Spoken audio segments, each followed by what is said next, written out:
জমি জটে আটকে গ্যাসের পাইপলাইনের কাজ রাজ্যে সিএনজি স্টেশন করতে চাইছে গেল। সমাধানের খোঁজে ইতিমধ্যে মুখ্য সচিবের কাছে গেল চেয়ারম্যান। পূর্ব মেদিনীপুর, হুগলি এবং পূর্ব বর্ধমানে জট কাটাতে জেলার আধিকারিকদের ফোন মুখ্য সচিবের। পাইপলাইন পাতার কাজ দ্রুত শেষ করতে চাইছে গেল। মুখ্য সচিবের সঙ্গে নবান্নে বৈঠক গেল চেয়ারম্যানের। জমি জটে যেহেতু গ্যাসের পাইপলাইনের কাজ এই মুহূর্তে থমকে রয়েছে, তাই মুখ্য সচিবের দ্বারস্থ হচ্ছেন গেল চেয়ারম্যান। আমরা বিষয় নিয়ে আরো জানবো, কথা বলবো। সুতপা এই মুহূর্তে আমাদের সঙ্গে রয়েছেন আমাদের প্রতিনিধি সরাসরি। সুতপা, একটু জানার চেষ্টা করবো পুরো বিষয়টা এই মুহূর্তে যে জায়গায় থমকে রয়েছে, কাজ যাতে দ্রুত শুরু করা যায় তার জন্য ঠিক কি উদ্যোগ ইতিমধ্যে নজরে আসছে এবং সমস্যাটা কোথায় দাঁড়িয়ে?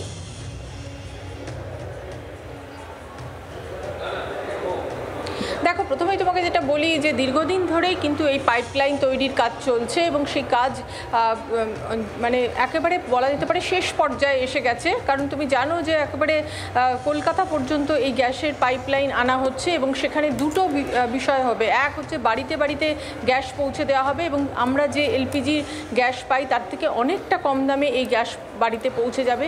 আর দ্বিতীয় হচ্ছে যে বিভিন্ন কোম্পানিতে সেখানে বা শিল্পক্ষেত্রে যে গ্যাস, সেই গ্যাসও কিন্তু সুলভ মূল্যে পাওয়া যাবে। এবং এই পাইপলাইন তৈরির কাজের ক্ষেত্রেই কোনো কোনো জেলাতে সমস্যা তৈরি হচ্ছে। তার কারণ হচ্ছে যে জমি জট, কোথাও কোথাও জমি পাওয়া যাচ্ছে না এবং সেই কারণেই সমস্যা হচ্ছে। যদিও বেশিরভাগ মানে বলা যেতে পারে সিংহভাগ কাজই কিন্তু কমপ্লিট হয়ে গেছে। এবং আরও একটা বিষয়, সেটা হচ্ছে যে সিএনজি যেহেতু তোমার বিভিন্ন স্টেশন তৈরি করতে হবে, সেই স্টেশনগুলোর জন্যও কিন্তু তোমার জমি দরকার এবং বিশেষ করে কলকাতাতে জমি পাওয়া অত্যন্ত কঠিন একটা বিষয়। এবং সেই সমস্ত বিষয়গুলো নিয়েই কিন্তু রাজ্যের মুখ্য সচিব বিপি গোপালিকার সঙ্গে দেখা করেন গেলের চেয়ারম্যান এবং প্রতিনিধি দল। তারা এসেছিলেন নবান্নে এবং দীর্ঘক্ষণ মুখ্য সচিবের সাথে তাদের বৈঠক হয়। এবং যে কাজ চলছে, দ্রুততার সাথে কাজটা চলছে, সেখানে যেখানে যেখানে আটকে রয়েছে তা যাতে অবিলম্বে ব্যবস্থা হয়, তার জন্য 3টে জেলাতে সমস্যা রয়েছে। 3 জেলার ডিএমকেই কিন্তু মুখ্য সচিব সরাসরি ফোন করেন এবং বলেন যে অবিলম্বে এই জট সেটা কাটিয়ে ফেলতে হবে, অর্থাৎ কোনো রকম সমস্যায় যাতে না পড়ে সেই বিষয়টা দেখতে হবে।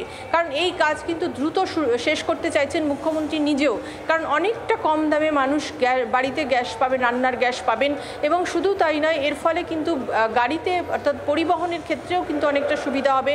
কারণ এই গ্যাস যে স্টেশনগুলো তৈরি করতে চাইছে, যেখান থেকে গ্যাস ভরা হবে, সেই স্টেশনগুলো তৈরি হয়ে গেলে কিন্তু এখন অনেক গাড়ি ইতিমধ্যেই কিন্তু আমরা দেখছি যে রাস্তায় নেমে গেছে। আরও অনেক বেশি গাড়ি কিন্তু রাস্তায় নামতে পারবে এবং এর ফলে পরিবেশের ক্ষেত্রেও সেটা অনেকটা ভালো হবে। কাজে সবটা মিলে রাজ্য সরকার উদ্যোগী এবং গেলের তরফ থেকেও, রাষ্ট্রায়ত্ত সংস্থা গেল তাদের তরফ থেকেও রাজ্যের সাথে তুমি আমাদের সঙ্গে থাকো, তোমার কাছ থেকে এই বিষয়ে অবশ্যই জানতে থাকবো। এই মুহূর্তে আমরা টেলিফোন লাইনে যোগাযোগ করতে পেরেছি রাজ্য বিজেপি মুখপাত্র শ্রমিক ভট্টাচার্য আমাদের সঙ্গে রয়েছেন টেলিফোন লাইনে। শ্রমিক দা, জমি জটে এই মুহূর্তে গেল আটকে রয়েছে, সিএনজি পাইপলাইন তারা করতে চায়, সিংহভাগ কাজ হয়ে গিয়েছে ঠিকই, তবে জমি জটে এখনো পর্যন্ত বেশ খানিকটা জায়গা কিন্তু থমকে দাঁড়িয়ে রয়েছে। মূলত 3টে জায়গা নিয়ে, 3টে জেলা নিয়ে সমস্যা। ইতিমধ্যে গেল চেয়ারম্যান তিনি মুখ্য সচিবের কাছেও গোটা বিষয় নিয়ে জানিয়েওছেন। কি বলবেন আপনি? শুধু এই সরকারের কোনো জমি নীতি নেই।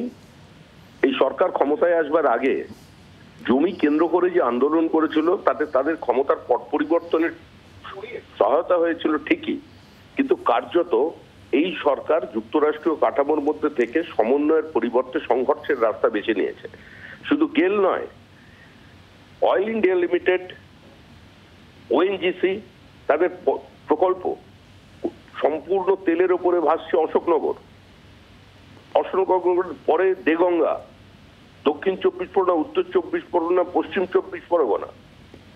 তো এই পরিস্থিতির মধ্যে দাঁড়িয়ে আজকে যদি পশ্চিমবঙ্গের উন্নয়ন করতে হয় তাহলে অন্য পথে হাঁটতে হবে। কিন্তু তৃণমূল কংগ্রেস যতদিন পশ্চিমবঙ্গে আছে এ ধরনের সমস্যার সমাধান করতে পারবে না, কারণ এটা অনিয়ন্ত্রিত সমাজ তারা তৈরি করেছে। এই সরকার সমন্বয় নয়, সংঘর্ষ চায়। কেন্দ্র বিরোধিতার নামে কেন্দ্রের কোনো প্রকল্পকে পশ্চিমবঙ্গে বাস্তবায়িত হতে দেবে না, এটাই এই সরকারের একমাত্র উদ্দেশ্য। শ্রমিকদের ধন্যবাদ আমাদের সঙ্গে টেলিফোন লাইনে থাকার জন্য। জমি জটে আটকে গ্যাসের পাইপলাইনের কাজ রাজ্যে সিএনজি স্টেশন করতে চাইছে গেল, তবে সমাধানের খোঁজে মুখ্য সচিবের কাছে গেল চেয়ারম্যান তিনি গিয়েছেন। পূর্ব মেদিনীপুর, হুগলি এবং পূর্ব বর্ধমানে জট কাটাতে ইতিমধ্যেই মুখ্য সচিব তিনি জেলার আধিকারিকদের সঙ্গে কথাবার্তা বলেছেন। পাইপলাইন পাতার কাজ দ্রুত শেষ করতে চাইছে গেল, আর সে কারণেই রাজ্যের সাহায্য চাওয়া হয়েছে। ইতিমধ্যে মুখ্য সচিব তিনি পুরো বিষয়টি দেখছেন এবং জেলার যারা আধিকারিক রয়েছেন তাদের সঙ্গে ফোনে কথাও বলেছেন মুখ্য সচিব। 3টে জায়গা মূলত পূর্ব মেদিনীপুর, হুগলি এবং পূর্ব বর্ধমানে জট কাটাতে মুখ্য সচিব তিনি নিজে উদ্যোগ নিয়েছেন। আমরা কথা বলবো তৃণমূল কংগ্রেস নেতা জয়প্রকাশ মজুমদার আমাদের সঙ্গে রয়েছেন টেলিফোন লাইনে। জয়প্রকাশ দা, গেল যে কাজ করতে চাইছে সেখানে তারা বাধা প্রাপ্ত হচ্ছে কারণ জমি জট। মূলত 3টে জায়গা নিয়ে সমস্যা, পূর্ব মেদিনীপুর, হুগলি এবং পূর্ব বর্ধমান। জমি জট কাটাতে মুখ্য সচিব তিনি জেলার আধিকারিকদের ফোন করছেন ঠিকই, কিন্তু এক্ষেত্রে বিজেপি তরফ থেকে কটাক্ষ হচ্ছে যে সমন্বয়ের রাস্তায় রাজ্য হাঁটতে চায় না, তারা শুধুমাত্রই সংঘর্ষ চায়। কি বলবেন? দেখুন, জমি যদি সাধারণ মানুষের কাছ থেকে কেড়ে নিয়ে উন্নয়ন, সেরকম উন্নয়নে আমরা বিশ্বাস করি না।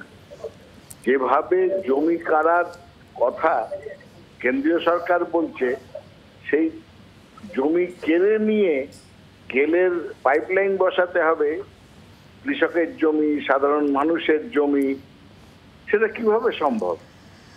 আজকে এইটুকুনি মনে রাখার দরকার যে বিজেপি সবসময় কোনো না কোনো কুৎসা, কোনো না কোনো সমালোচনাই করছে, কিন্তু তারা গরিব মানুষের কথা ভাবে না।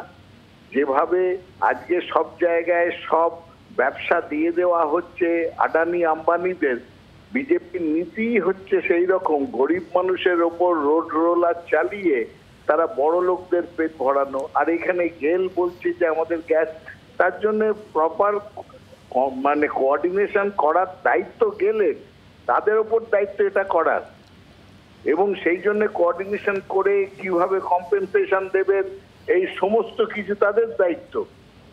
আজকে সেই সব রেলের অনেক কাজ কি করছে, রেল শুধু বলছে আমাদের জমি দরকার, কিন্তু কি কম্পেনসেশন করবে, কিভাবে নেওয়া হবে, এর আগে যখন প্ল্যান তৈরি করছে তখন সরকারের সঙ্গে আলোচনা করছে না। এইসব কথা বলে লাভ নেই। মমতা বন্দ্যোপাধ্যায় জমির জন্য একটা নীতি আছে, এবং সেই নীতির প্রথম কথা হচ্ছে জোর করে কারুর জমি নেওয়া হবে না, আলোচনার মাধ্যমে এবং কম্পেনসেশন দিয়ে প্রপারলি সেই জমি নেওয়া হবে। গায়ের জোরে জমি নেওয়ার পক্ষপাতী নয় আমাদের তৃণমূল কংগ্রেস সরকার। সমস্যা সমাধান কোন পথে হয় সেদিকে অবশ্যই আমাদের নজর থাকবে। অনেক ধন্যবাদ জয়প্রকাশ বাবু আমাদের সঙ্গে টেলিফোন লাইনে থাকার জন্য। সুতপা আমাদের সঙ্গে ছিলেন। সুতপা, তোমাকেও ধন্যবাদ আমাদের সঙ্গে টেলিফোন লাইনে থাকার জন্য। বাংলার আওয়াজ, বাঙালির আবেগ, জি 24 ঘন্টা।